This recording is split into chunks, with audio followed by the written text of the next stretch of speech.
Good morning everyone, and welcome back to Strength and Conditioning for Karate. I'm Trevor, and today we're going to be looking at agility training. Now, in the sports science literature, agility has been defined as rapid whole body movement with changes in velocity and or direction in response to a stimulus. In karate, agility is indispensable for fast movements whilst maintaining coordination, technique and balance. And when we break down karate into the two main performance factors, one being kumite and the other being kata, in the sports science literature, it indicated that karatekas who focus on kumite will have more agility or a better response, faster agility than those who just focus on kata. Now, when it comes to agility, there are three factors that define performance. The first one is reaction time or decision-making time. You see a stimulus and you respond to it. The second one is movement speed, how quickly you move. And the final one, and the third one, and that's the one we're going to focus on today, is movement technique. In other words, our coordination patterns. So we're going to look at that one today because it's a very simple drill. Now, one of the main factors that we have to remember when we're using agility is to remain on our balls of our feet. Quite often, if you watch any of the football codes, whether it be AFL, Gaelic football, rugby league, rugby union, soccer, basketball, tennis, you'll watch the athletes and they're constantly on the balls of their feet. If they get passed by an opponent, sometimes you'll hear the commentator's response that the player was caught flat-footed. And what that is referring to is that their weight is set down and both the balls of the feet and their heels are on the ground. So their weight is not forward, there is not marching forward. Now, that doesn't mean you're leaning right forward, but your weight is balanced, but predominantly forward. Now, as you can see in the background, I have a couple of fast feet ladders. Now, fast feet ladders are not a requirement. I've got them here today primarily as a visual aid for you so you can see the foot placements. I've actually got some large pavers here, but I'm not sure if you can actually clearly see those. So the fast feet ladders are here just so you can reference or see the position and the movement of the feet. So the first thing we're going to go to is for some people that they may struggle with keeping on their balls of their feet. Sometimes you'll hear people when they run around the dojo, that they're very heavy. One term is, they sound like an elephant as opposed to a cat as they move. So we've got a couple of warm-up drills that anyone can do, and they're going to be focusing on helping you get used to working on the balls of your feet. So the first one, we're just going to go through a couple.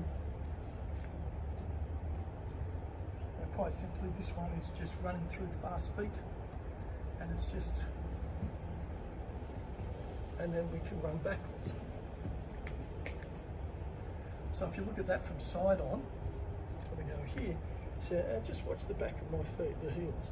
And the idea is that they're on the balls of the feet. And that will, one, help warm up the calves and the Achilles, which we're really hammering here today. And two, train us to actually start being more on the balls of our feet. The next one we do is sideways movement. This one was called an icky shuffle back in the day when I did fast feet training with speed, agility and quickness, or SAQ, which was over 20 years ago. So as you can see, it's not that new in sports science. So this one is lateral movement. And again, if you've noticed, it's just staying on the back of your feet. Or sorry, on the balls of your feet.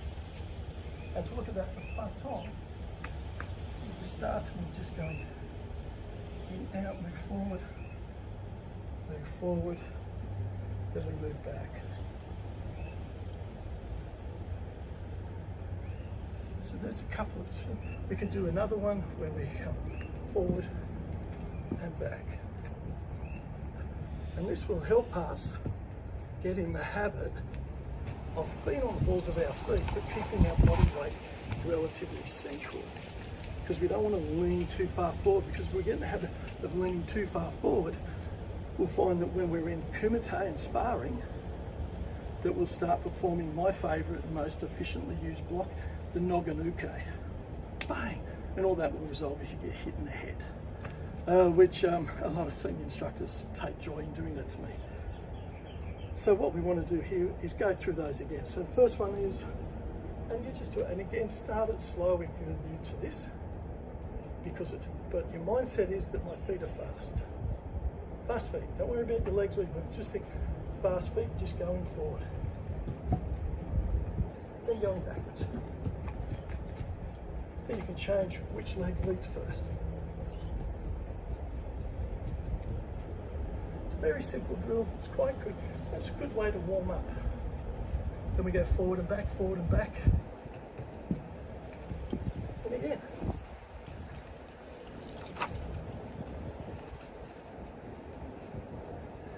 And then we'll go on to Yuki shuffle.